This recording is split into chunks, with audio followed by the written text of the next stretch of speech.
Good morning, everyone, and thanks everyone for joining us. In this morning. This is a holiday. I understand the difficulties that everyone has to go through for this, but really grateful for taking the time. This is a very important webinar, and it is specifically focuses on the geopolitics of the pandemic and the Bangladesh scene. That how the geopolitics is kind of affecting Bangladesh's response and everything. We have Dr. Ali Riyad, Distinguished Professor at Illinois State University, USA, to present the key paper, and then we will have our panel discussion. And we are really fortunate that as panelists, we have a distinguished panel. We have with us Dr. Fahmida Khatun, Executive Director, Center for Policy Dialogue. She's probably joining. We have also Professor Amena Mohsin, Professor, Department of International Relations, University of Dhaka. We have Dr. Bodiul Alam Mujumdar with us. I see that he's here. He's Secretary of Shujan. And we also have Dr. M. Shafat Hussain, former Election Commissioner of Bangladesh. And I'm expecting that our experts will focus, based on their expertise on different aspects of the paper. But we will start with opening remarks from Mr. Felix Koblitz, recent representative Frederick Ebert Stefton, or FES Bangladesh. I'm now requesting Mr. Felix to sort of provide his opening remarks. Thank you very much, Asif Bhai. And I would also like to use that as an opportunity to welcome everyone. My name is Felix Koblitz. I'm since 1 month, a new resident representative for the Friedrich Ebert Stiftung here in Bangladesh, and it's my pleasure to be back in Bangladesh.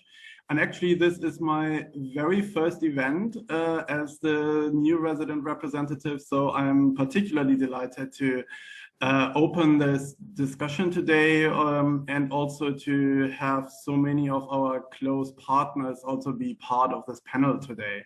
So the Friedrich Ebert Stiftung is the oldest political foundation in Germany with a rich tradition in social democracy, dating back to its foundation in 1925. The foundation owes its formation and its mission to the political legacy of its namesake Friedrich Ebert, who was the first democratically elected German president.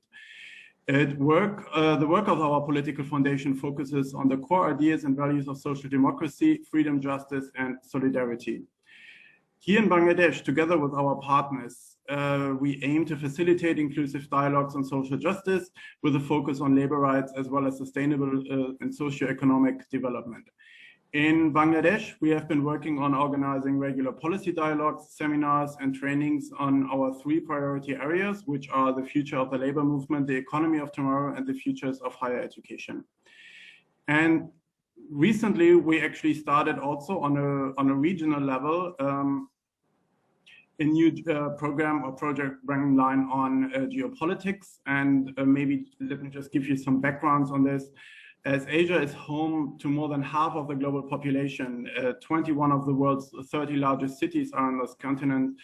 And it also, on the other hand, shows a lot of socioeconomic fault lines in several parts of Asia to continue to remain deep with large segments of the population still mired in poverty and inequality growing. On the other hand, we have nearly 40% of the global GDP in Asia. Asia is also home to some of the largest militaries in the world, as well as some of the most protected political, ethnic, and territorial conflicts. While all actors, large and small, are actively shaping the Asian future, the continent has traditionally also been subject to global and regional power rivalries, with the rise of China and the escalating US-China tensions are now setting the parameters for competition over the future global order. In this context, we have developed a regional project titled Navigating the Asian Century, the Strategic New Normal and Global Order of Tomorrow. This newly launched program puts a spotlight on the rapid changing geopolitical and geo-economic environment across the Asia-Pacific region. It examines the key trends impacting national development path and offers a platform for countries to unpack ideas and strategies on how to navigate the unfolding strategic new normal. The program analyzes major regional and global dynamics at play, and together with a diverse set of partners, seek to develop innovative solutions and policies to jointly move beyond a zero-sum logic. So this is the background of this study that we are going to hear more about today. And the COVID-19 crisis has been disrupting lives across the globe and changing the social, economic, and political conditions for the coming decades. Analyzing the systematic implications of this unprecedented crisis and developing scenarios for the post-pandemic order and a new normal, Friedrich Ebert Stiftung invited experts and policy practitioners to write analytical papers on the geopolitics of the pandemic, especially here in Bangladesh. The paper of Professor Ali Riaz contributes to the national debate around the long-term implications of the COVID-19 crisis and the country's development path.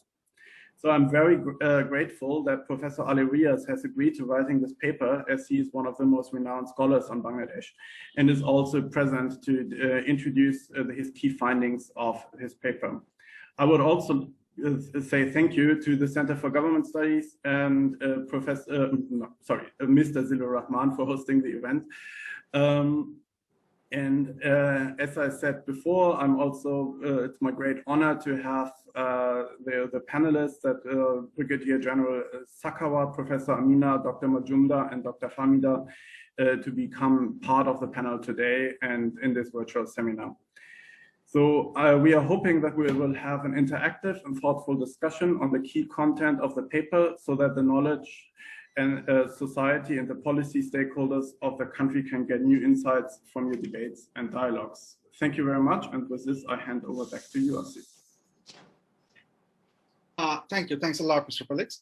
Before inviting Professor Ali Riaz to deliver the keynote speech, I just want to talk a little bit about the format that we are following.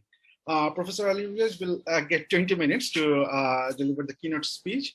Then we will go to our distinguished panelists to have a discussion, on the topic that has been covered. And we will, each panelist will get 5 minutes, and we will try to get 2 rounds, of discussions with the help of the panelists. Then the floor will be open, and we will have 15 minutes open floor discussions. And then finally, the final remarks will be provided by Professor Ali Riaz. With that, I'm now requesting Dr. Ali Riaz to deliver his keynote speech. Dr. Ali Riaz. Thank you, Professor Shahan. It's indeed a pleasure to be here. Thanks to FES for giving me this opportunity to be part of a larger project that looks into the implications of the... May I kindly request our participants to mute their microphones. Yeah, all right. Thank you. Thanks a lot for your... Okay, thank you. Thanks to FES. It is a pleasure to be part of the project on looking into the implications and impacts of COVID-19, particularly on the geopolitics. And thanks to CGS for organizing this webinar. I'm looking forward to the conversation. The paper that I have written for the FES, I'm going to summarize or rather highlight some of the points that I have mentioned. As we all know, the global pandemic has impacted, continued to impact, and will be impacting the whole world in various ways. And of course, Bangladesh is no exception. The primary reaction to this global pandemic was that a new world will emerge. That's the kind of context that we started with. However, despite the fact that it has been more than a year that the world has been in this situation, the scene or the scenarios are not very clear. So what I have done, and which I will try to do here as well, is to highlight the 4 elements that I looked into in the paper, and I would like to highlight some of them. The question is how it is going to impact Bangladesh particularly. I think it needs to be contextualized within the broader geopolitical changes or not so changes that I'm going to argue, and then looking into the actors who will be the primary actors in the context of Bangladesh. I will try to look into the policies and finally draw some trajectories or scenarios, if you like. As I said, the primary reaction of the COVID pandemic when it began in 2020, in March particularly, it appeared that it will upend the global order, or at least that has been the impression. inherent weakness of this global order was exposed. Nevertheless, nature of the globalization will be questioned. That is what we thought, or at least some analysts thought. Definitely, supply chain was disrupted. So a new order of integration would be thought out. Public health infrastructure question came up because more or less all the countries, the United States included, Europe was devastated. Initially, China, and at some point, Asia looked pretty much not so devastated, but latest situation in India clearly shows that that has not been the case. And of course, the fourth element that we talked about at that point in March 2020 and onwards is what would be the economic cost. And everyone understood that it would be borne primarily by the poor and the middle class. All these were the expectation or the understanding, but it hasn't become a rupture point of the global order. My argument is this, that it is not an epochal moment. No discontinuous shift has taken place. What we have witnessed in the last 1 year, and actually more than a year, practically almost for 15, 16 months, that it has been an acceleration of what was happening before. For example, the United States under Trump administration remained completely on the margin. China emerged, but China didn't emerge out because of the COVID. China was emerging in any case, and its sphere has extended. RCEP is a case in point that this new economic alliance that they have created, that is part of the BRI kind of idea. So the China's emergence at this point, if you're looking at 2021 May, it is not new. It is not a discontinuous thing. It is not a rupture. Middle powers are rising. That was happening in the Middle East. It might have extended beyond. In case of South Asia, in the context of Bangladesh, most important is the rise of India, or at least India's desire to become the middle power with, if not global agenda, if not global expectation, at least region. And these three elements that USS not so presents, China's rise, and of course the rise or trying to extend the sphere of influence of India. These are the context, and within this context, what we have seen. In case of Bangladesh, the Bangladesh-China relationship has somewhat warmed up. It has been happening since 2016, and now it has accentuated, accelerated. And the latest situation is this, that with the vaccine, Bangladesh initially relied on India, now they've turned to Russia and China, and in all likelihood, China would be the one, given that the World Health Organization has already, already approved the Chinese vaccine. It is going to go on. US-Bangladesh relationship has remained steady, but Indo-Pacific strategy that United States have been pursuing under Trump administration, it is likely that it should be pursued by the Biden administration as well, in a different fashion, but definitely that is the policy that we're going to look into. In case of South Asia, there is a triangular contestation. US is looming large, of course. China, we can see it almost on an everyday basis, and of India. Until recently, until this devastating failure of Indian government with respect to the COVID pandemic, there was a general impression that India's influence would extend. Now, within this external context, Bangladesh has to deal with two things.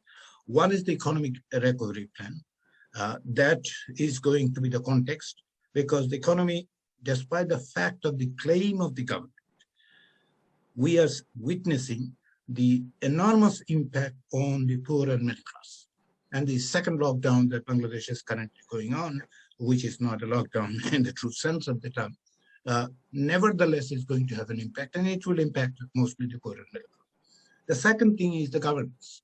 The authoritarian bent of the government is on the rise, and it is going to be continued, as we see, through the use of Digital Security Act and various other measures. So this is the context within this geopolitics is going. With respect to the actors, the second point that I'm going to bring in, the actors, the government should be the primary actor. Absolutely, there is no doubt, because of this economic policy. But it is continuing with the jobless growth policy. Basically, over the last 5 years or so, the Bangladeshi economic growth has not produced much of a job. It is skewed towards few sectors, RMG, for example, and there is a growing disparity that is going to continue. It appears to be continuing, and it is likely to continue further.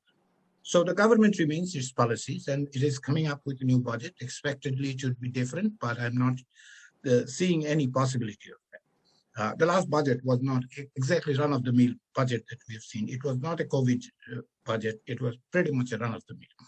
So the second actor should be the business sector.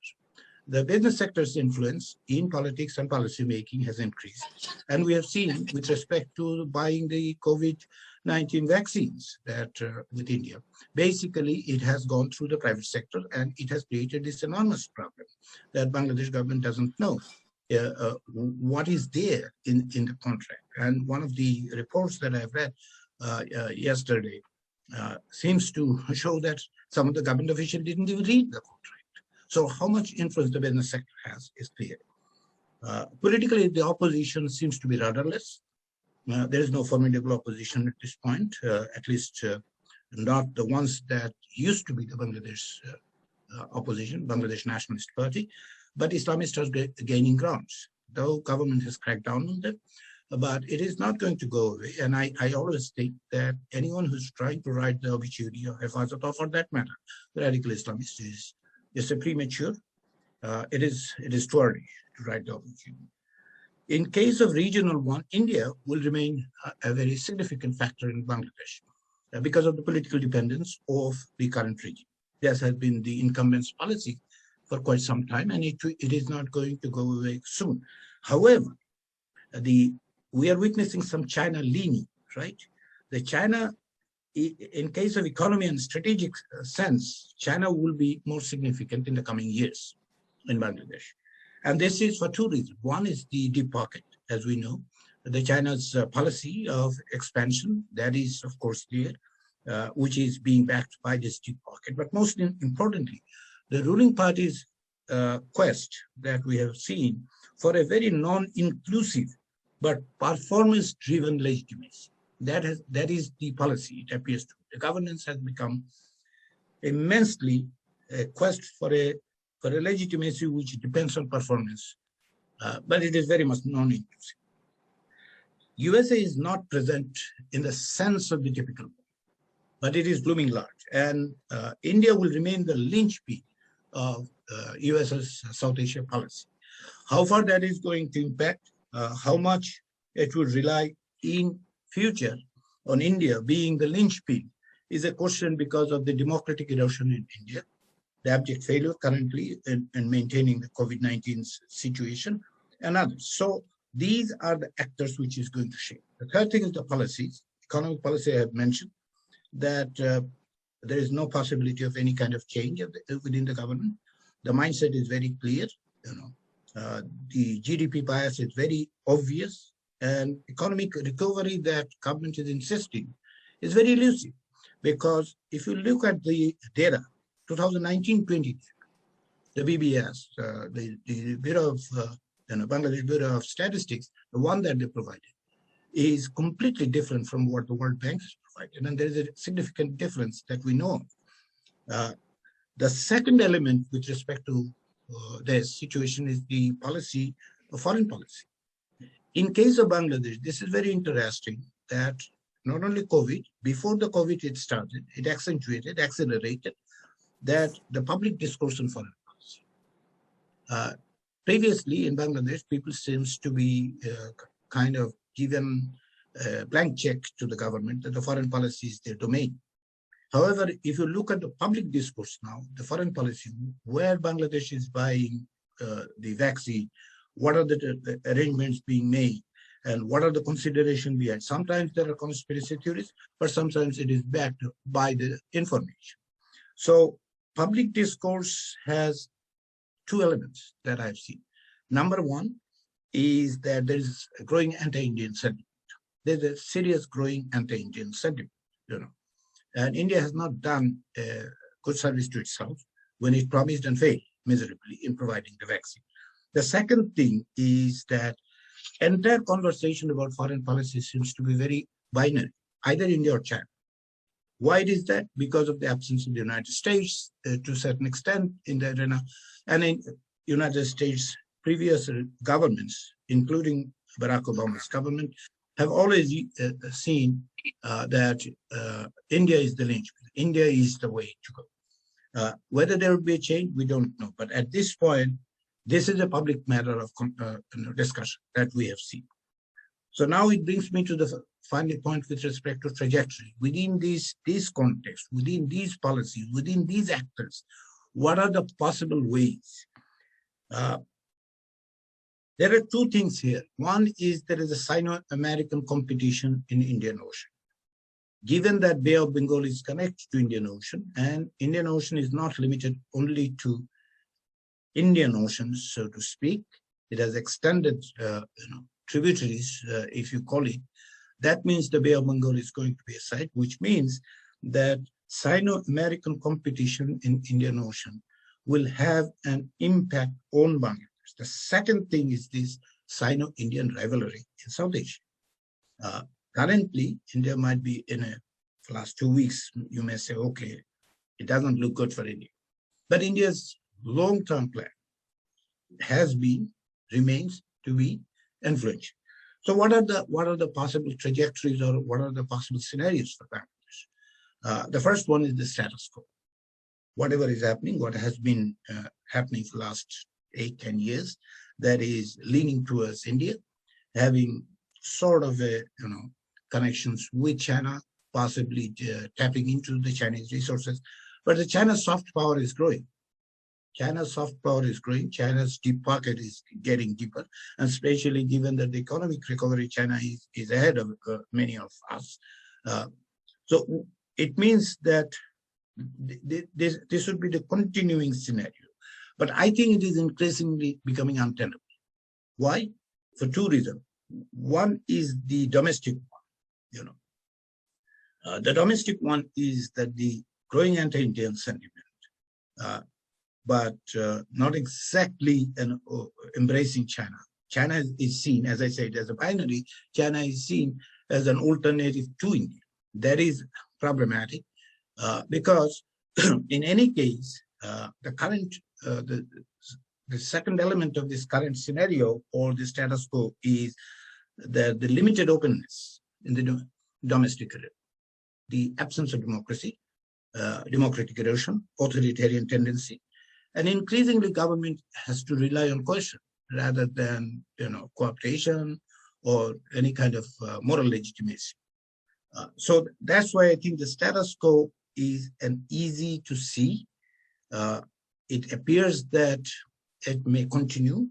There are Western interests of continuity. There's no doubt about it. Having continued it because of the rent-seeking class, because of the enormous interest within the government, the political leaning of the government, and of course the support of the unqualified support that is coming from Delhi. That gives an idea that it is easier. It is easier apparently, but I think it is increasingly becoming untenable. What is the second one? That is the muddling through. The current situation, the Sino-American competition in Indian Ocean and Sino-Indian rivalry in South Asia, it has put Bangladesh into a precarious situation. Because at one point or other, Bangladesh might have to make a choice. Previously, Bangladesh had managed to have an equidistanced policy, but that has not been the case for the last 10, 12 years. There is a very clear leaning towards one. On the other hand, the muddling through is an opportunity as well. The current situation is, opening up the opportunity. If it is the muddling through scenario, that means Bangladesh is not making use of that opportunity. Given the growing geopolitical and geostrategic importance of Bangladesh, if it adopts the muddling through scenario, if that is the trajectory that they take, they're not actually making use of it. the national interest driven policy is not modeling policy. It is not. Then the third option is the revising the course, taking advantage of this situation, getting out of this binary mindset that Bangladesh will have to make a choice between India or China, or it has to be either in this column, and also increasingly moving towards a policy of equidistance. That would be the one that would give Bangladesh more opportunity. The fourth one would be the radical realignment, either aligning completely with the West, the United States, and possibly, if the Biden administration takes a different route, Bangladesh's interest would be to have an open dialogue with Washington directly rather than going through New Delhi. And this is the opportunity for Bangladesh. Whether Bangladesh would make it or Bangladesh will actually consider it is a different thing. There are some indication that Bangladesh might consider it, but there is a give and take. Diplomacy is a give and take. What Bangladesh wants and what the United States wants, particularly US policy towards South Asia might change, and I'm expecting that to change. There are likelihood of changing that policy, if not in the next 6 months, because the Biden administration is more focused towards inside. On the other hand, if it is this radical realignment with China, that is not going to do good for Bangladesh, because that would create more problem. And of course, it will face some difficulties in international arena. And most importantly, domestically, that would mean basically a reduction of democratic space. So what does that mean? With these scenarios in front, and these are things I would say, though COVID-19 has not ruptured, it is not a discontinuous shift. Has it changed a little bit of the course? Of course, there is an acceleration of this process, and Bangladesh is located right in the middle of it. Whether Bangladesh will take that opportunity, that is the point that needs to be understood. And here, the Bangladesh, if the policy shifts due to this geopolitical, geostrategic one, if there is a thinking of policy shift, which I'm considering or describing it as revising the course, if Bangladesh goes through that or consider that, here international community has a role. Unfortunately, the Bangladeshis are not in, or at least Bangladeshis have very limited influence on the policy direction, given that non-inclusive system of governance that Bangladesh has entered into. So what it lets is Bangladesh's engagement with the multilateral bodies has increased because of the economic. Say, for example, they are taking loans extensively from external sources, World Bank, IMF, Asian Development Bank. These are the multilateral bodies which would have more say, or at least have influence. Like it or not, that is the possibility. So given their assistance, they need to understand that whether they are going to be partnering and becoming the corrosive capital, what I described as a corrosive capital, which means they're supporting an unaccountable system, that they are practically supporting an authoritarian governance. So whether they would act this way, and Europe remains a factor in this, of course. When I say international community, I'm not just suggesting this multilateral bodies, I'm talking with the European Union and others too. So this is the kind of situation that Bangladesh is in with respect to this geopolitical situation. And what will be the decision? As I said, unfortunately, the absence of inclusive process have limited the input of Bangladeshis in decision-making process.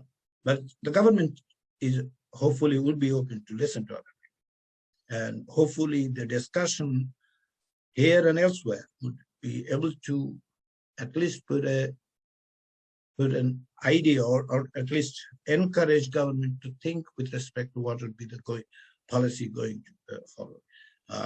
Its vaccine policy didn't work out. Now it is in a very difficult spot. Unfortunately, this is unfortunate for Bangladesh. So hopefully government will try to take a second look. And it is not going to happen in overnight. I'm not expecting it to happen tomorrow. I do not expect it. But whether there will be a conversation with respect to this, that is what I'm more interested. And I hope my paper, this policy paper for the FES, will be at least read by somebody. Thank you. Thank you so much, sir. Right on time, 11:30 a.m., just 20 minutes. Thank you so much. Let's have a discussion. There's so many things to unpack. I mean, you have covered a lot of grounds. You have talked about the actors. You have talked about the alignment that did not realignment that actually did not come through. You have and most importantly, I think that you have also talked about the possible trajectories, the four trajectories from which Bangladesh can choose from: the status quo, the muddling through, the revising course, and radical alignment. Since we have a distinguished panelist with us, we have experts from international relations and security. We have experts from on economy and civil society and governance. Let me start with our international relations expert. If it's all right with you, I would like to start with Professor Amena Mohsin. Professor Riaz, in his paper, has talked about there was a hope that a realignment will come, which actually sort of haven't sort of materialized, and as a result of that, we are seeing kind of what we have observing for quite a while. My question, my starting point of discussion with you, that do you largely agree with this particular point of view, specifically given that we are now seeing a Biden administration in the USA, India, as Professor Riaz has also pointed out, is faltering in devising a COVID response, and China has actually sort of done well. Considering these things, considering the geopolitics scenario, is that question of realignment really out of the picture, or are we seeing something new?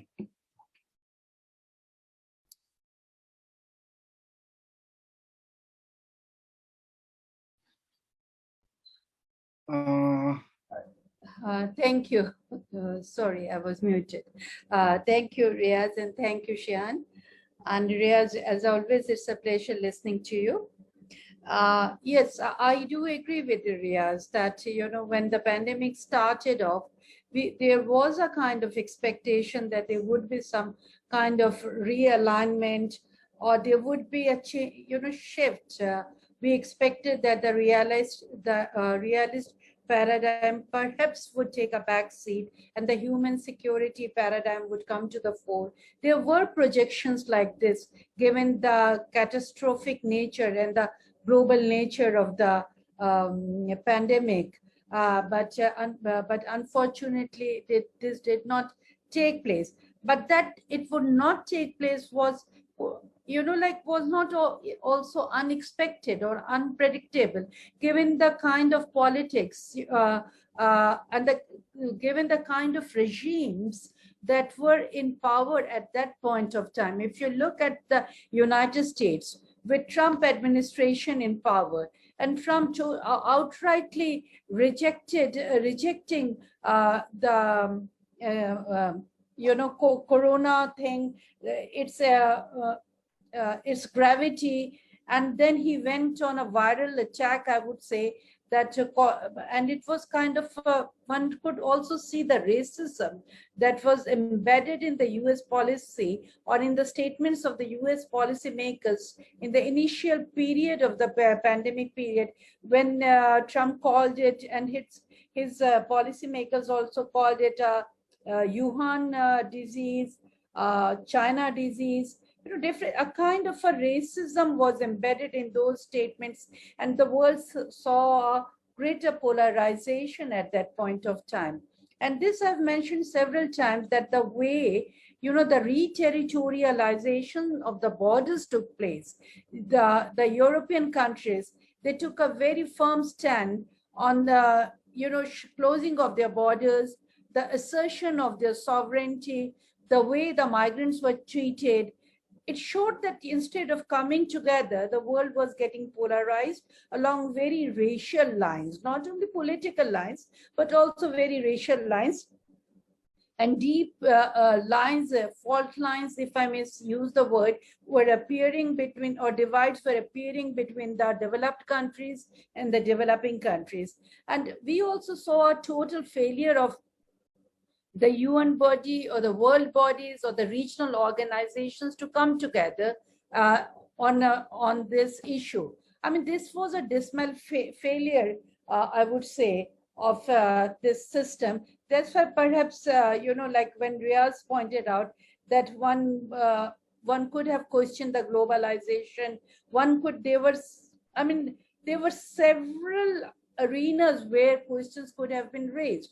And I think these would be raised because the world is still going through this topsy-turvy situation. But on the trajectories, let me come straight to the trajectories, since I know I have 5 minutes now. Riaz has pointed out 4 trajectories. Well, Riaz, I would tend to think that for Bangladesh, given the founding principles of Bangladesh's foreign policy, friendship towards all and malign towards none, or the non-alignment foreign policy, option 3 is the one that Bangladesh has been pursuing for long, and that is equidistance. And this is something, I would not use the word balancing, but equidistancing. I'm glad that you have used the word equidistancing instead of balancing, because this is something which would, given Bangladesh's strategic location and India's look east policy or act east policy, and the criticality of Bangladesh's geographical location for India, if it wants to pursue an act east policy, Bangladesh is critical for India. And also Bangladesh is critical for China if, the BRI belt that you were talking of. And Bangladesh is also very critical for the United States, given the rising economic status of, no matter, one can critique it on different grounds, but one can't deny the geopolitical importance of Bangladesh at this point of time, and the way the world politics is aligning itself or realigning itself, whatever you call it. Bangladesh, I think it is the best option, and Bangladesh would continue to pursue this equidistance policy, because Bangladesh really, I would rule out this 4th option of yours, radical realignment. Bangladesh would never go for that kind of a policy. This is something we came out of a long time back, and this is a policy that Pakistan had pursued earlier, and it is not at all in Bangladesh's interest. Under foreign policy, though you have talked about that there is very little input on the foreign policy issues from the civil society, but I do not really agree with you fully on this, because I do believe that, Bangladesh government has come to a point, but where it realizes that foreign policy is something which people have to see, which people have to believe. And given when you use the word anti-Indian, growing anti-Indian sentiment, I would say that, this distancing from India has been growing. It has been there from right from the beginning, or what I call trust deficit. And the vaccine diplomacy, it really, the way, with the vaccine thing, things have really not gone well. I have to. I'll stop now. I'll come back later on the internet. Yes, I think we can sort of start talking about the vaccine diplomacy and other things that were pointed out once. Sure. Thank you. If I can kindly go to Dr. Shakhat Hussain now, because as Professor Amina Mohsin has already started talking about the 4 strategies, the 4 trajectories, as Professor Riaz has pointed out, and she has specifically pointed out that Bangladesh probably chose revising ports, that particular approach as the new strategy. My question to you is, Professor Riaz has already also talked about Bangladesh being entangled within a in between a triangle of USA, China, and India. So given the influence of those countries on Bangladesh's policies and also the domestic politics, how sort of possible for the country to sort of adopt this revising force approach, and how will it may affect the country's politics and security from that particular perspective?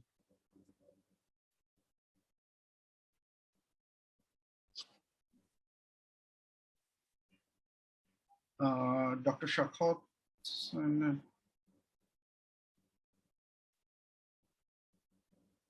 I think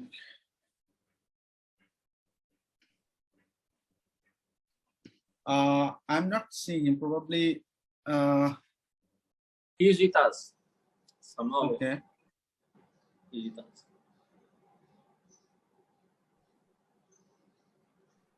Is Dr. Shakot Hussain?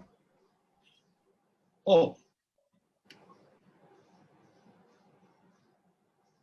Okay, all right. I mean, okay, I think, let's give him some time to reconnect, and let's move forward with our discussion.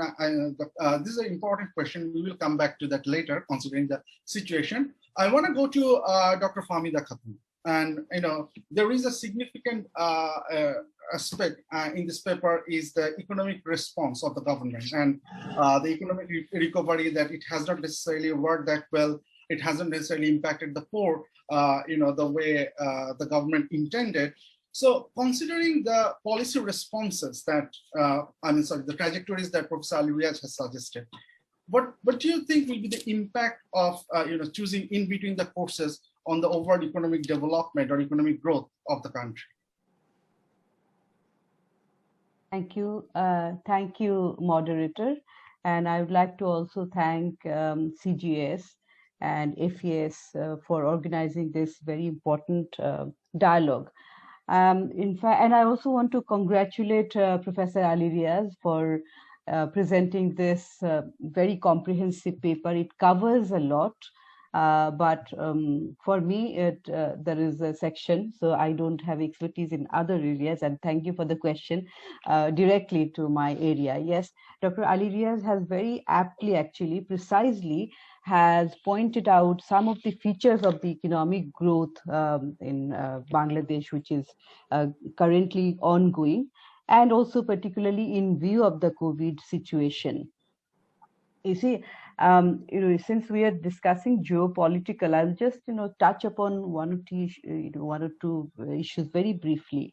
That what is the economic aspect of this geopolitical situation at this point in time. In fact, if you have looked, observed during pre-COVID period also, we have seen that the emergence of China as one of the important economic player has been quite promising, quite clear, and also the rise of protectionism during pre-COVID period for the decade before or so, and particularly during the Trump era, and also during Brexit period. These are the symptoms of how the global trade situation was resorting to various protectionist measures.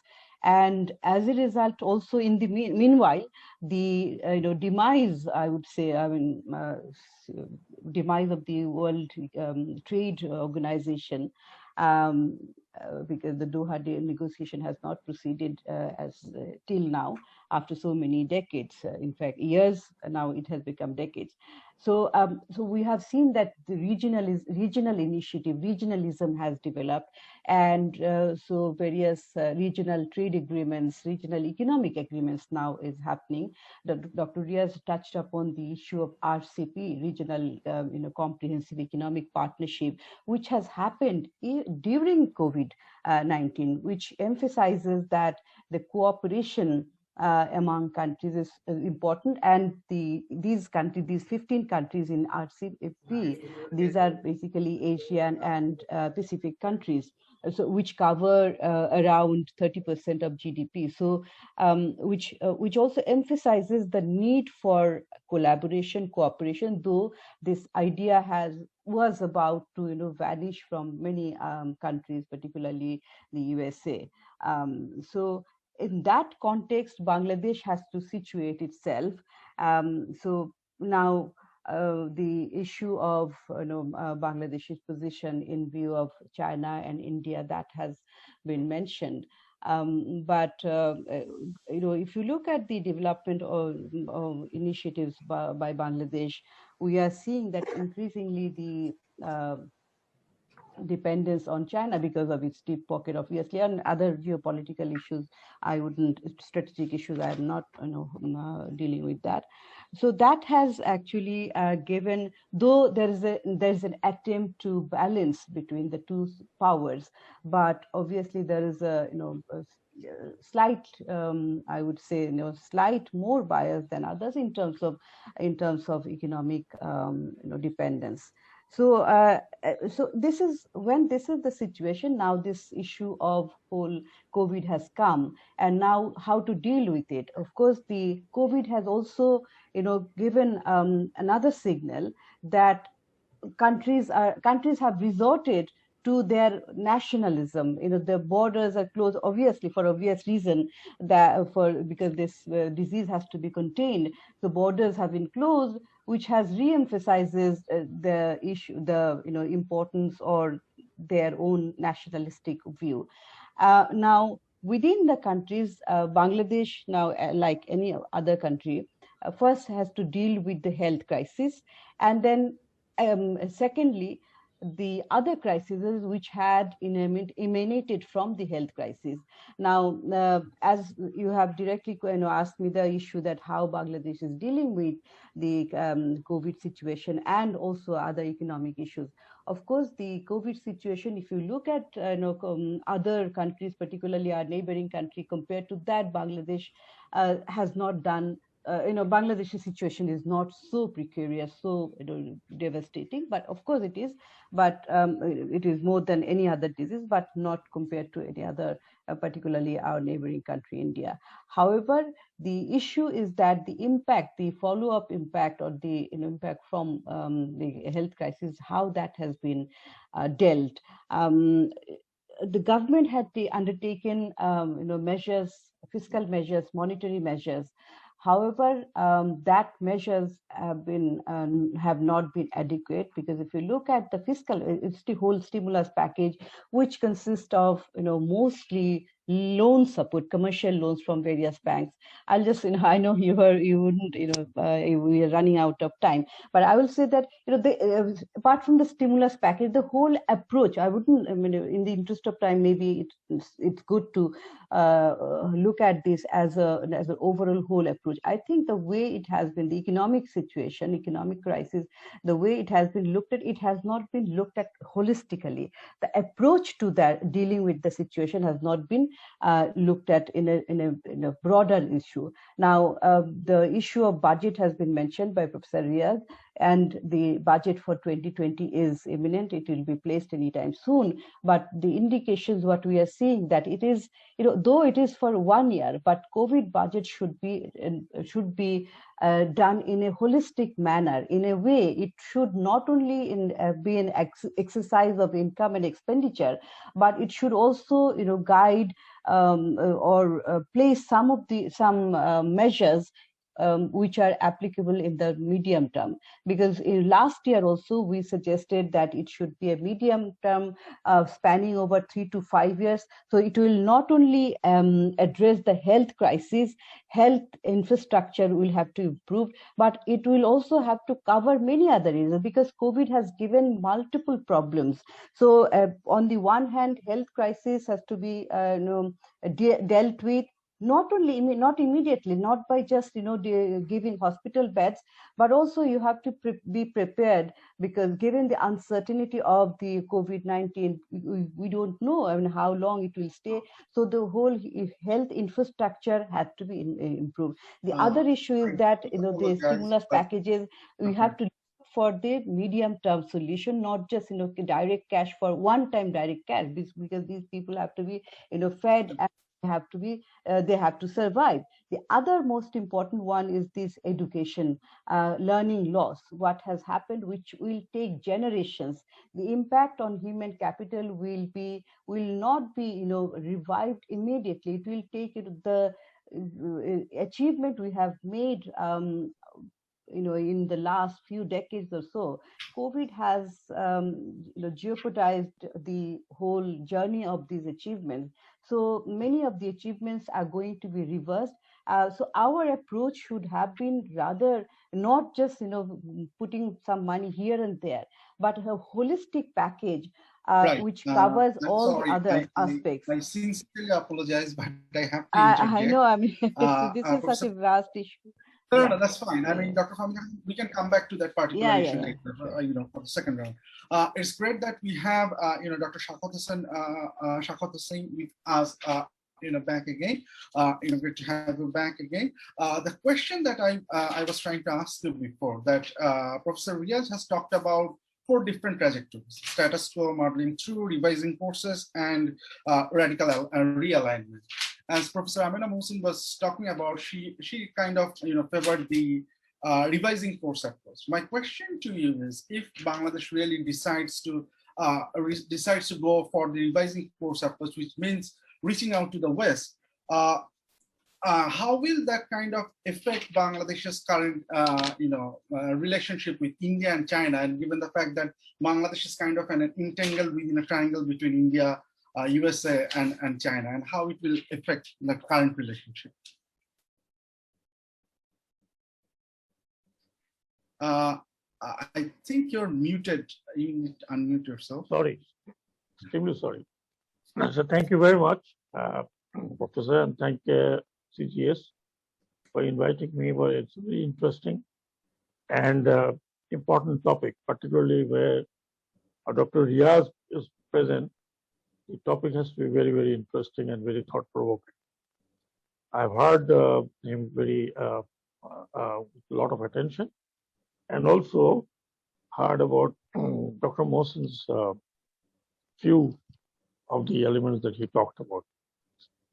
The question that you have raised to me, first of all, let us see what happened during this pandemic in Southeast Asia. Or South Asia, I would rather say South Asia. We see the collapse of more or less the public health situation in almost all the countries, including, that also includes, if we talk about USA, or even USA for some time. And USA, as far as the West is concerned, I'm talking about particularly the USA, which is the influential factor in the policy making, particularly in the West, has been exclusive for some time. When Trump administration was there, the USA tried to focus on South Asia through the prism of India, and which was very prominent, which has somehow forced many of South Asian countries towards China. For example, Nepal. For example, even take example of Sri Lanka for that matter. And of course, the Bangladesh remains in between, as we talked about. Now, what would be the interest of USA in particularly South Asia? And interest has been very, I believe, to my mind, it has been absolutely exposed, and that is the anti-China stance on the Indian Ocean, and particularly Indian Ocean and the periphery, and periphery includes the Bay of Bengal.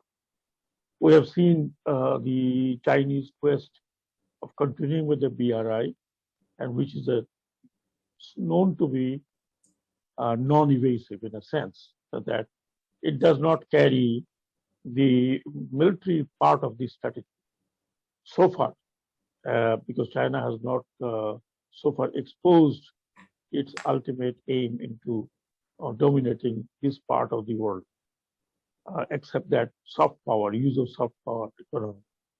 And there we we see a new contest between the West, led by USA and China, and of course, some of the countries that China is supporting. Bangladesh's relation with America has been always, I won't say very warm, but I would say strategically it was not tilting towards USA as it was in the beginning or before or the in between. Now, what happens, the biggest problem that we are facing now, which has been talked about, is the collapse of the system, Indian system, that is the democratic system, and that is the health system, that is the public health system. With that collapse, India has become internally weak. And for that matter, I feel that the influence that America wanted to have through India at this moment is not possible. But to me, is my opinion that's not that possible. Neither is going to be very strong. As far as Bangladesh is concerned, would Bangladesh decide to go to the West, then it has to definitely probably lessen the context with China, which at this moment, the government of today, I don't think they can really ill afford. For example, we do hear that the TISTA project that China has come up, and the TISTA is never resolving issue as far as the India and Bangladesh is concerned. Therefore, the Chinese influence, though India may be worried, though America may be worried to a less degree, but then Bangladesh has to depend on, as economists said, that economy of Bangladesh now almost dependent on how the Chinese are putting their input. So the question is that the question that we talked about of the West, particularly strong ties with America, in that case, probably we have to decide whether we'll be in IPS or not. But then going into IPS means that we are strategically aligning, militarily aligning with the West and probably at the cost of China. I don't think that is what very good proposition for the government. The first time that I hear or I come to know that the foreign minister is holding a talk with the civil society on these kind of issues, particularly the dilemma faced by Bangladesh at this issue of foreign policy in this during pandemic and could be the post-pandemic. And this is something very good, I would say, that the government has taken into cognizance the people's concern about the foreign policy. We saw we were dependent on one particular country for vaccine, and that collapsed. And now the government is in a precarious situation to go to every country. The only Russians and Chinese seem to be coming through, and they have offered a joint collaboration. This is a part. And second part that I want to point out is the problem that Bangladesh is having, bit of economical, bit of strategy, bit of security, is the Rohingya issue. Now, during this pandemic, the Rohingya issue has gone down. There's not a lot of interest in the West seeing the Rohingya issue, whereas this has become an issue, a number one issue for Bangladesh, beside the pandemic and economy. And this is entailing upon the security situation of Bangladesh as well. We see the rise of narcotics, and we see rise of all kinds of unsocial activities. Now, how to resolve this? Whether this would be a subject in post-pandemic, I don't think so. It has to continue, and we are seeing a civil war situation in Myanmar, apart from the COVID. Therefore, we do not really know that post-COVID Myanmar and Bangladesh relation, how it would be and how it would be dictated. Would it be dictated because of the China, or would it be dictated by the West? And I think these are the few questions that we have. Whether, of course, Bangladesh has a very good relationship with the West, there's no doubt about it. EU is one of the biggest buyer of RMG in RMG sector. But then strategically, I think the better is Bangladesh should maintain a equidistance. But is it possible? I don't know what the international relation experts say. I don't think Bangladesh is maintaining, but is it possible in future with the collapse of Indian economy, Indian public sector, and the attempt to emerge new leadership, though regional. So all these factors comes in. And I will stop here by saying that our relation with West should continue as it is. I don't think it's very beneficial for us to toe the line of Americans and getting into the line of IPS and all that, unless America see Bangladesh, it's a different reason. Thank you very much. Thanks a lot. Now let's hear from Dr. Bodil Alam Majumdar. Professor Riaz has talked about the governance scenario of the country, and he has sort of pointed out that the regime has opted for a non-inclusive but performance-driven legitimacy. In his paper, he has also pointed out that since the multilateral organizations and development partners have an opportunity to provide economic support to the country, this will allow them some opportunity to create pressure on the government to improve the governance scenario. Do you think that in the current context, is it really possible for the development partners to go down that road, or are they willing to go down that road, and will that actually create an impact on the governance scenario of the country? Thank you very much. Thank you, Professor Shahan, and thank you, Jillur and CGS, for arranging this interesting dialogue. And I have been listening to these experts, and I'm the last speaker. There are advantages of being the last speaker. Everything that is to be said is said, so I'll have to say very little. Well, the question you raise is very, very important. Whether or not the development partners will have some leverage, will be able to influence the Bangladesh's trajectory for the future. I doubt whether they will or they have the will to really influence Bangladesh's future trajectory. Bangladesh faces serious challenge, COVID-related challenge. One is obviously health risks, serious challenge and risk, health risk. Another is social risk and economic risk, as well as political risk. And these are related to COVID, as well as these existing political risks and governance risks are also affecting COVID situation. And in this situation, Bangladesh has not rounded the corner with regard to the confronting and dealing with the COVID pandemic. And the future is, many people are predicting, will be dire. There are serious risk of infection rate going up and number of deaths going up. And in that situation, I think the focus will be on dealing with these risks. And in that situation, our development partners, I don't think will be willing to really put pressure on the government when the people are dying and when the infection rate goes up, and there are other risks. So, and also already there are some multilaterals. They have really taken hands-off position. I can say about World Bank. The World Bank doesn't say, they don't see any evil, speak no evil, and whatever the government does is fine. So I don't foresee much happening in terms of influencing our policies and trajectory by the development partners. And but having said that, we have important decisions that we'll have to make. The government will have to make important decisions. The pandemic is a national problem, but the government decided to go it alone.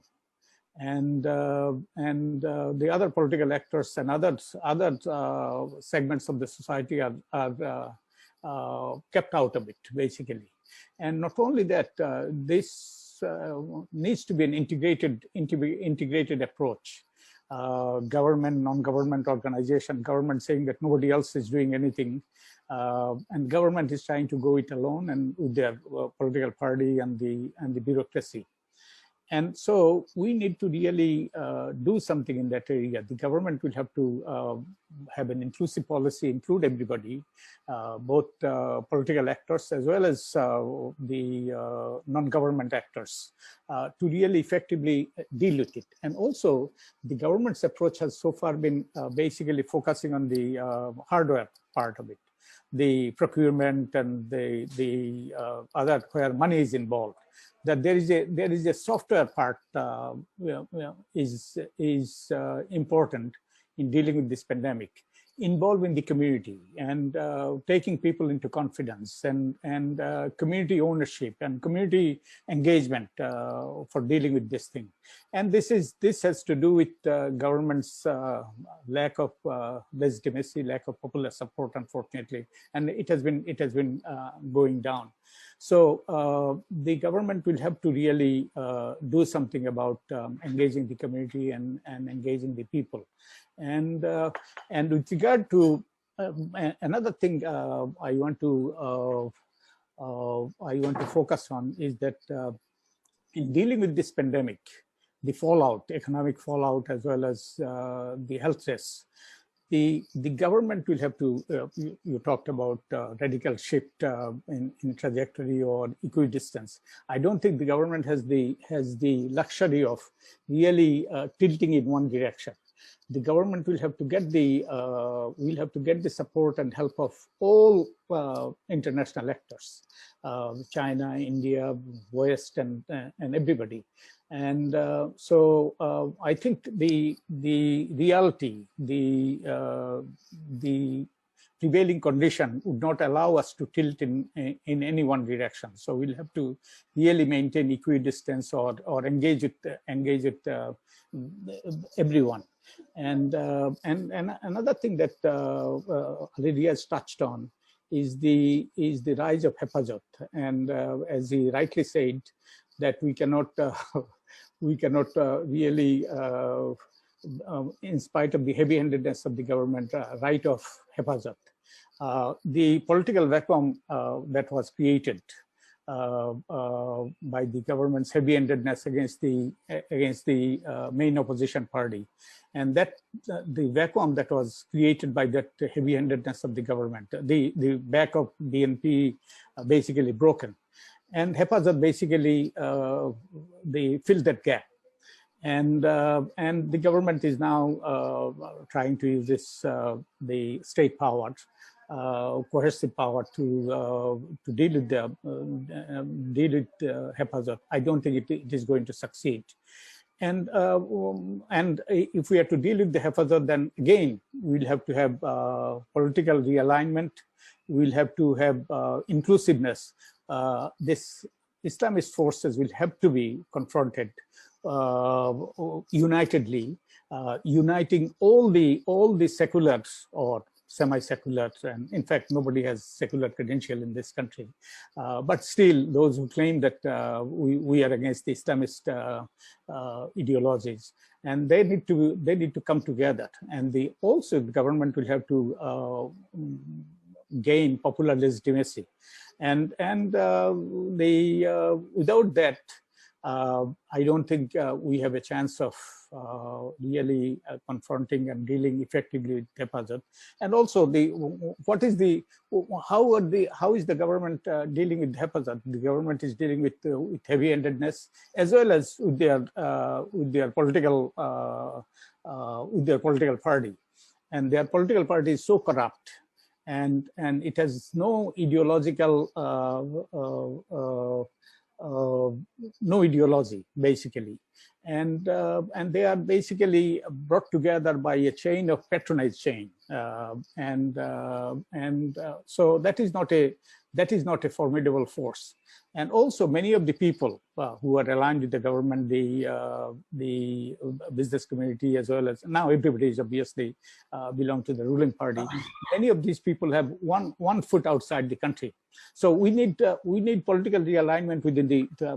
I know the time is short. Oh, thank you. We need political realignment. Right. We need to bring together the secular forces.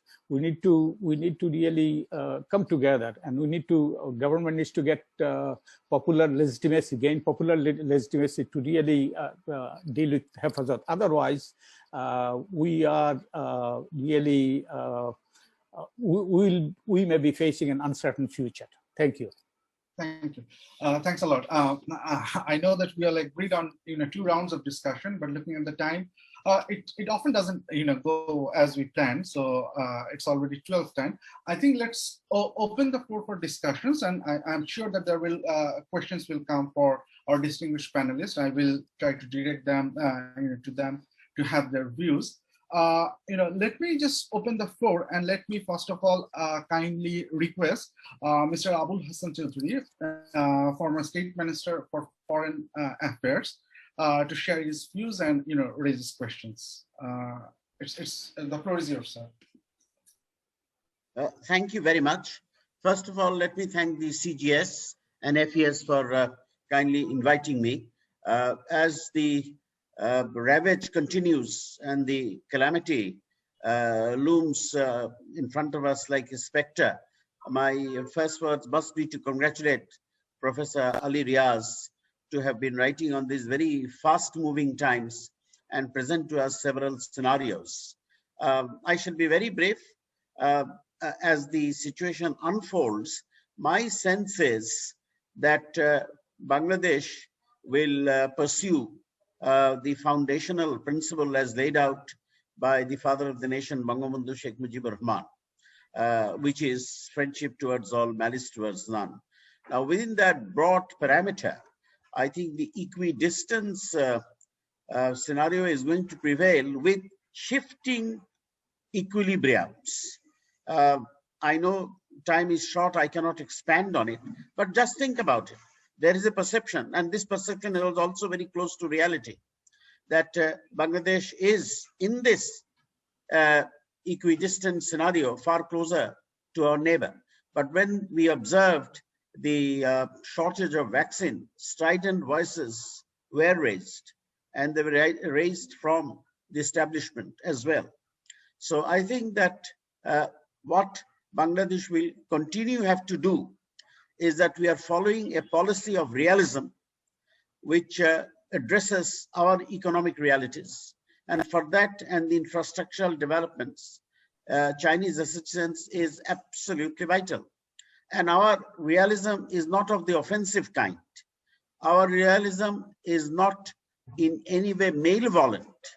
It is only to see that as we develop, as we bring about an economic enhancement, which Dr. Fahmida Khatun and Professor Amina Mohsen both have indicated, it leads to, because of our geostrategic location, to a scenario where the players, both far and near, can get the sense that we are in the development ethos, which cannot be harmful to anyone. Lastly, I would say that we are aware of the very critical situation faced by us on the Rohingya crisis. And I would hope that China, one of the supreme supporters of the Myanmar regime, would take a fresh look as Myanmar continues to unravel and get the Bangladesh perspective a little higher in their agenda by seeing that our geography dictates various factors, one of which is that both for historic and pragmatic reasons, we have to be cognizant of the sensitivities of our immediate neighbor.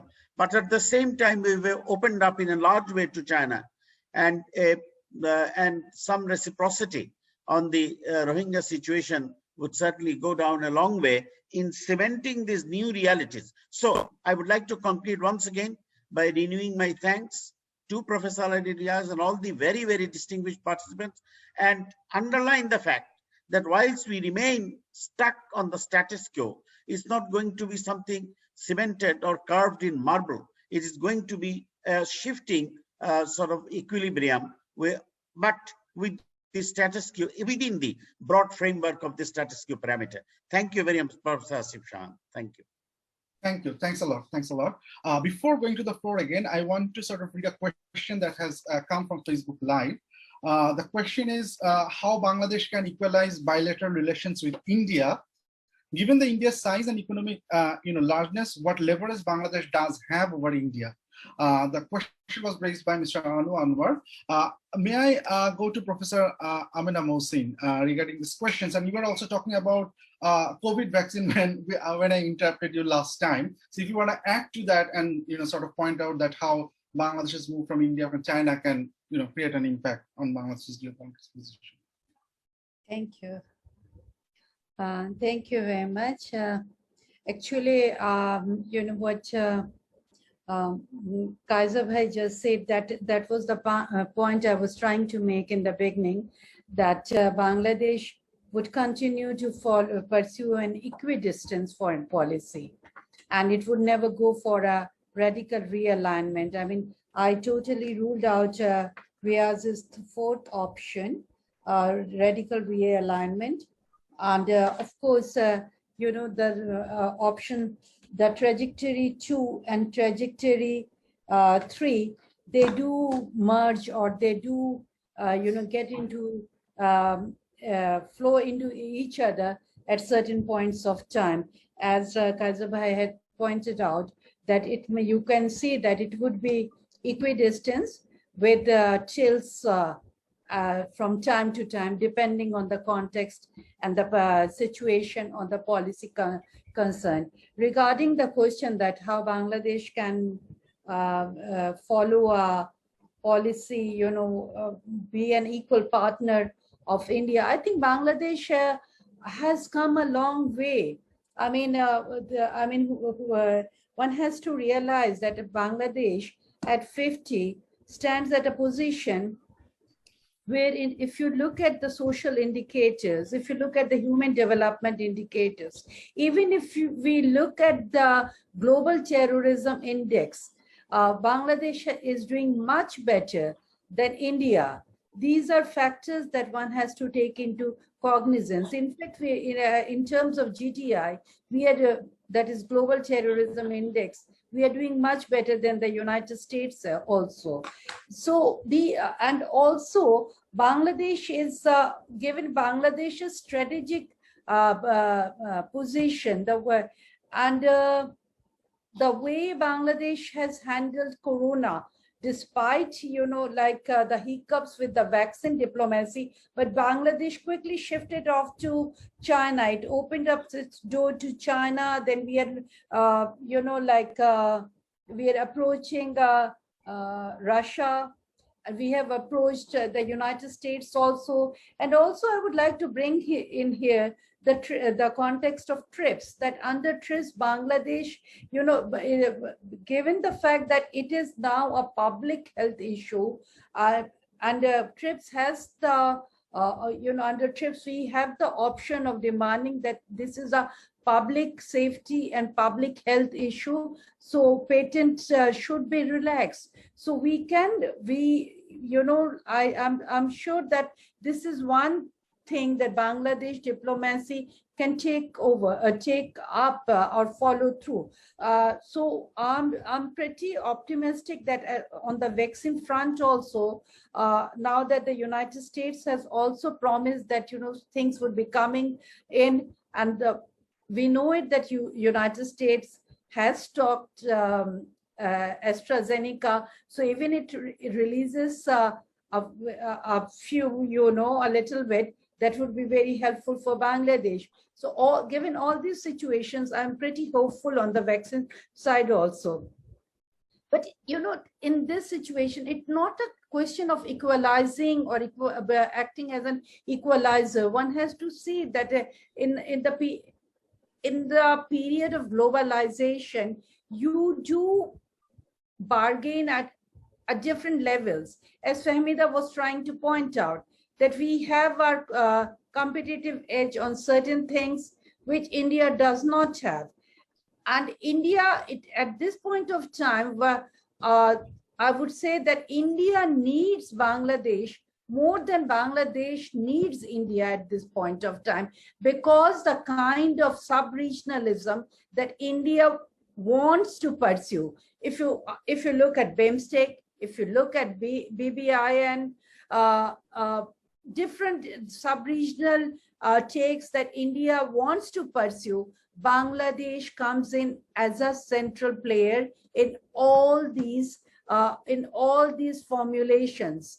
So, and also, if you look at the elections in West Bengal, that also proves that the Indian, the change is taking place in the Indian mindset also, particularly in West Bengal. We have seen it in Kerala. I'm aware of and fully cognizant of the fact that BJP has emerged as the major opposition in West Bengal. But despite that, the tremendous win of Trinamool Congress is a big indicator that maybe things are changing. Even in the United States, we saw that Trump could not win. And one of the major reasons is his failure with the handling of the corona or the COVID situation. In India also, it has been a major factor. So one has to take, and in all this, one sees the critical role that the middle class is playing, but also the critical role that women are playing. Because in the US elections, as well as in the West Bengal elections, women were decisive in making these parties win. Right. And it's not a matter of size. I'm stopping Shihan. I'm just saying that it's not when you talk of foreign policy, it's not only a matter of size, it's a matter of the context, the situation, the priorities, which allows or which gives power to a particular state, whether it can and how well it can play its cards. It depends on that. And I think Bangladesh's strategic location, the different indicators that it has placed Bangladesh in a very good position to play. And if it plays its cards rightfully, I think Bangladesh can do very well. Thank you very much. Thank you so much. Now I want to give the floor to Ambassador Mohammad Shafiullah. Can you please share your views and raise questions, sir?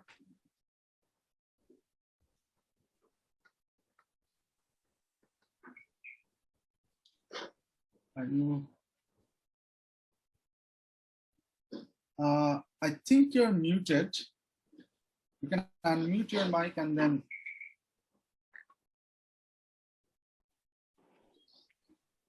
You hear me now? Yeah, we can hear you. Well, I was not supposed to participate. I was a petitioner, but many things have been said. I see only one point that about vaccine. Why we are now sending SOS to China and Russia? Because we have been let down by India. So this is some ad hoc policy in obtaining COVID-19 vaccine. As we all remember, the Chinese medical team came in Bangladesh, and the team was received at the airport by Foreign Minister of Bangladesh. And after 10 days, when they left, the health minister was in the airport, see them off, and request China to provide us vaccine when they are ready to send, in position. But then, and they offered that we will test the vaccine in Bangladesh, whether it is suitable for the people of Bangladesh. Then slowly and gradually, do not know why Bangladesh showed no interest. And meanwhile, Indian Foreign Secretary Hoshavardhan came to Bangladesh and to sell Indian vaccine. Now, the scenario totally changed, and we went very slow on China, and we then ultimately decided to buy from India. Now, what happened? As India let down, then we are now sending SOS to everyone, including China, to give us vaccine. So what is the indication? Now, we have been saying about equidistance in foreign policy with China and India. Okay, that's a broad matter. But now, the only one issue we have seen that we have no consistency in our foreign relations in some aspect. So, country cannot follow an ad hoc relationship with a major power on our neighborhood, as I say, as India or as China. So it is not a question of equidistance, it's a question of Bangladesh's interest. That is supreme. We go or build a relationship where Bangladesh's interest lies, and who can deliver Bangladesh's interest well, and where we can protect our basic principles of sovereignty. Now the question is, as I mentioned, this only one thing, that how a major power in your neighbor can take you when you give them reception in the airport. Ultimately, you forget them, and then you went to India for the vaccine, and then you come again to the first party who came here, whom you requested to give you the vaccine. Now, how they will look at you? So in such a position, I would rather say that our policy with major powers should be consistent in relation to our own national interest. That is the supreme thing we must remember. So that's what I can say, and I would not add anything more. Thank you. Thank you. Thanks a lot. I mean, we have nearly run out of time. We have only 5 minutes left, 5 minutes remaining, and I am now inviting Professor Ali Diaz, for his last comments of last 6. Thank you, Asif. As a matter of fact, some of the points that Ambassador Shafillah has raised, I will take it up from there. The 4 scenarios that I have laid out, of course, the 4th one is not the preferred one for me, as I have written in the paper. Clearly, that's not what I anticipate the Bangladesh. My personal preference would be the revising the course, and that is where it is neither muddling through nor status quo. The example that has been put forward again and again in this recent conversation, and here too, that yes, we have gone to China. When did we go to China? Why did we have to go to China? Under what circumstances? This is not a policy of equidistance. This is a policy of what Ambassador Shafillah has described as anarchism.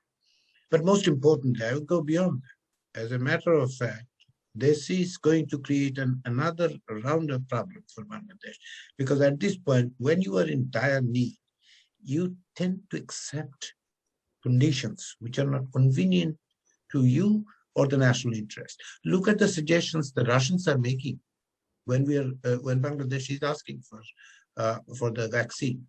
They have suggested in their proposal, and most of us know about it, that if for whatever reason they fail to deliver, Bangladesh will have to pay anyway. Yeah. And it is not in the interest of Bangladesh. I don't know what will be the conditions with China. So the idea that Bangladesh is following this, dictum or this foundational principle, I don't think it's right.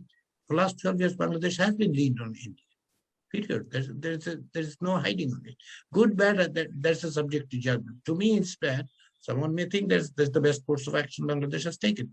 But the relationship is very much unequal. Very, very unequal. When we're talking about equidistance and talking that, okay, we are having a better relationship with China and they're going to provide us with the Tista Barrage money, that is how that is being viewed from Bangladesh. When they speak we, they speak of that we as a Bangladeshi. How did that end up in this kind of situation that Bangladesh had to go to China for the Teesta project? How come the last 12 years of Bangladesh's so close relationship with India has produced nothing, absolutely nothing? India, Anu Anwar has raised a question that what Bangladesh has, what kind of leverage. Bangladesh's leverage has been reduced over the last 12 to 13 years, as Bangladesh has provided all what they could have used. To give you one example, Mr. Anwar, the maritime situation, the coastal surveillance thing that India has got free out of nothing, absolutely nothing. What did Bangladesh get out of it? Absolutely nothing. Give me one example that Bangladesh has got something out of it. Nothing. Bangladesh has provided the transit. What did Bangladesh get out of it? Nothing. Whereas Bangladesh should have negotiated that the Northeast India is Bangladesh's backyard, and that should be the market for Bangladeshi products. Did they negotiate that one? No, they didn't. When we talk about the sub-regional cooperation, as if it is a cooperation with West Bengal and Bangladesh. No, Bangladesh is not, should not be on the receiving end. So leverages have been reduced, yet, I concur with Professor Raman Mohsin that size doesn't matter. Nepal has shown that, Sri Lanka has shown that size doesn't matter in this context. Bangladesh's growing geopolitical and geostrategic position is giving Bangladesh some other leverage. Let us not forget that Bangladesh is located in the largest sense of the Indian Ocean. And here, that is the negotiating thing. Bangladesh doesn't have to be part of IPS. I'm not suggesting that they will have to. That's a decision that needs to be further conversation. But completely keeping that off the agenda is not a good idea either, because that is the leverage. That is the leverage. That Bangladesh can do with India and as well as China, particularly China. And again, what Brigadier Eskaton has brought up, which I have alluded to, the US policy towards South Asia, which used India as a linchpin, which I previously on various occasions here and elsewhere have described as a franchising, McDonaldization of South Asia policy of the Bush administration, of Obama administration, and then Trump administration, and now possibly up until now, for last 104 days, it has been the Biden administration. This McDonaldization of South Asia policy for the United States is not good for the United States, neither it is good for Bangladesh. But my point is that Bangladesh needs to negotiate that. Bangladesh's interest is to have conversation, bypassing, New Delhi. But if we ignore the fact that the last 12 years has not been a leaned foreign policy towards India, we are simply ignoring the reality. Just because we are ignoring, fact is not going to, disappear. Because look at all the things that Bangladesh has given right from 2009. The security dimension of it, that the Indian insurgents who were residing or at least having safe havens in Bangladesh has been uprooted. That's the best thing that this government has done. Since then, whatever Bangladesh has given, what did it get out of it? Tariff barriers, has that been replaced? Has Bangladesh got the water? The poor argument made by New Delhi that it is the Mamata Banerjee who is holding water is absolutely nuisance, because the Indian constitution allows the central government to make the decision. They could have done that decision anytime. They can do it tomorrow. Those who are celebrating Mamata celebration, the victory celebration, I too think that is a good thing, but it's not. We should not be, exuberant with that, because BJP has made its mark in West Bengal, and serious mark, almost 30% of the votes that they have received. But the point is, some of the people I know in Bangladesh were supporting Modi regime and expecting BJP would win West Bengal. Why?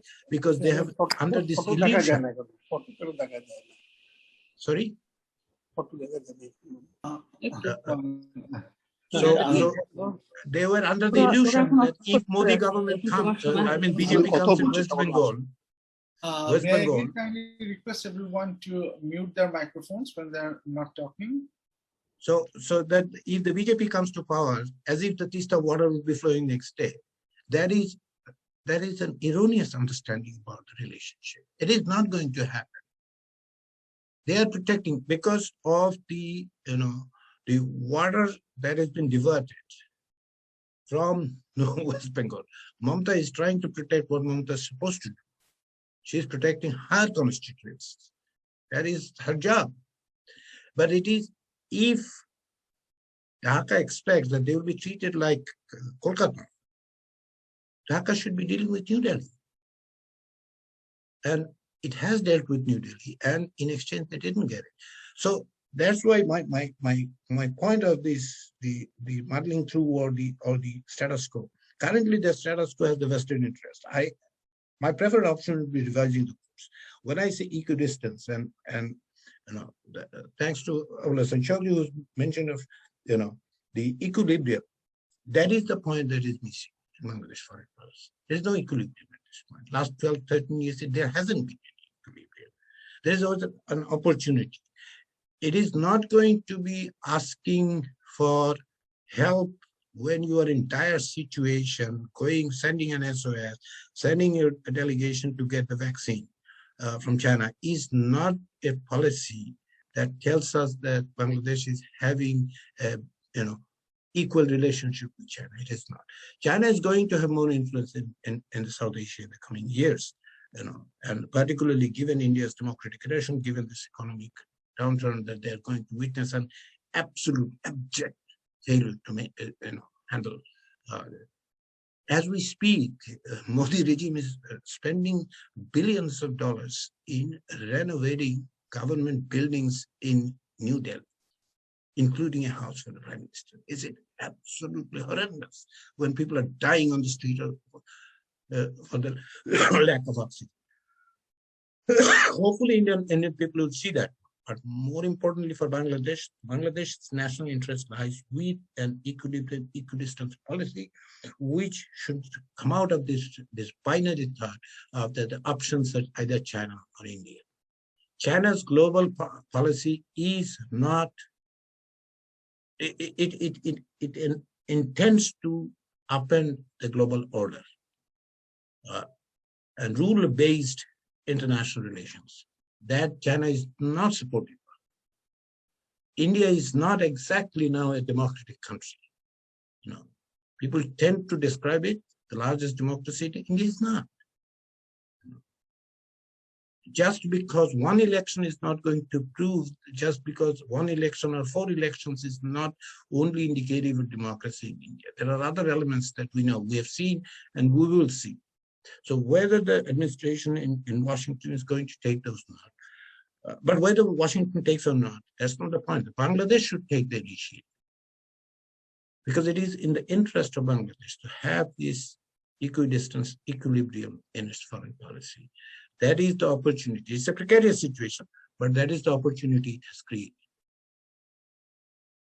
The COVID post-pandemic situation. Hopefully Bangladesh will take that opportunity. Thank you. Thanks a lot, Professor Riaz. It looks like we have time for one question. So if anyone is interested, you can use the raise hand button in the Zoom platform, and I will ask you. Does anyone want to ask one last question? In the chat box, I saw Mr. Nazmul Haq ask one question. You asked one question. If you want to ask this question, or shall I just read it out? I couldn't see him. Anyway, the question that has been raised to the panelists is that he was asking about the Rohingya crisis, and he was pointing out that since the domestic politics in Myanmar has changed, can Bangladesh actually utilize that situation to create pressure on India and China to change the Rohingya dynamics there? Since Dr. Shakhat Hussain has talked about this particular issue when he was talking about the paper, may I request sir to comment on this question? Sir, you're muted. You have to unmute yourself. Well, thank you very much. Before I answer that in a very brief manner, Dr. Riaz is saying that, which has reminded me that according to him, we have more or less exhausted our strategic multipliers options while dealing with India. I agree with him totally, but still we have few strategic multipliers left in our hand, which he has talked about. But coming back to the question that you have asked me, as far as my study is concerned with the Myanmar thing, Myanmar is slowly and gradually getting into a kind of a situation where low-key civil war is very imminent, and that is of the Chinese. And the Chinese are in a very precarious situation now in Myanmar, as the people of Myanmar, particularly the NT regime, is trying to distance itself from the China itself, and one of the accusations that they have on China is that it is because of the Chinese support that the Myanmar Junta has taken this step. The second thing that one has to be very observant on this issue, that already they have formed a people's army or whatever it is, and there are indications that these are functioning in a clandestine manner. There were 4 attacks on the Air Force base. One was very near to Naypyidaw. So all these seems to be that very unstable situation coming up in Myanmar, except Rakhine area.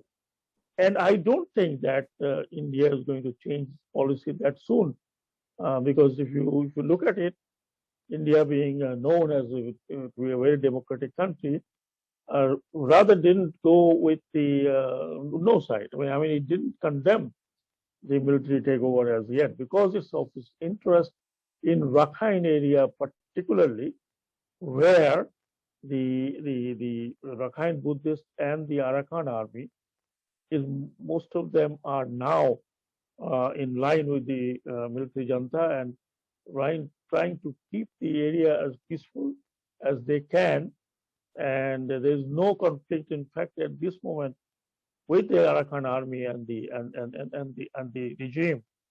In fact, Arakan army is believed to be cooperating with Indian forces in a sense to drive out the Indian insurgents from there. So all these development that is going on undercurrent, I don't think that Indian policy is going to be very changed in near future as far as the Rohingya is concerned and the Myanmar is concerned. And more or less, I don't want to sound very pessimistic in a sense, that India is slowly and gradually, including West Bengal, see the rise of Hindutva. And that is not going to be very helpful to resolve the Rohingya crisis. Thank you. I see one raised hand. Probably that will be the last comment that we'll receive. May I request Ambassador Mohammad Shahidullah to raise this point?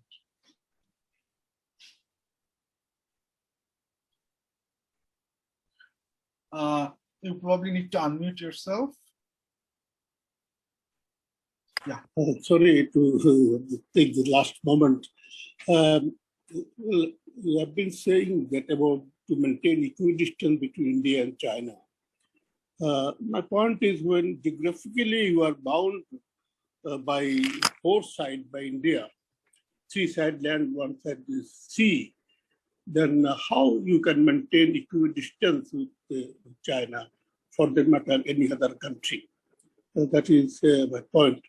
Because we have been geographically treated like this, it is India and the way India came in 1971, we became, in fact, virtually a sphere of influence of India because of the geographical situation. As the Latin American countries became the sphere of influence of America in the Cold War period. So this is a point, Bangladesh, how to maintain equidistance with any other country. That is a point geographically bound by India. And then another point is India's policy towards neighboring countries, including Bangladesh. Now, specifically with Bangladesh, we have noticed that in the last 10 years, when India fails to convince Bangladesh on any basic issues like Indo-Pacific issues or any other issue, or China, when they fail to convince Bangladesh, then they bring in America to pressurize Bangladesh to win away Bangladesh from China. This is the latest instance is the Tista project, when Bangladesh again led down by India in giving Tista water share to Bangladesh. Then after waiting so many years and India broken so many promises, then Bangladesh opted for Tista project.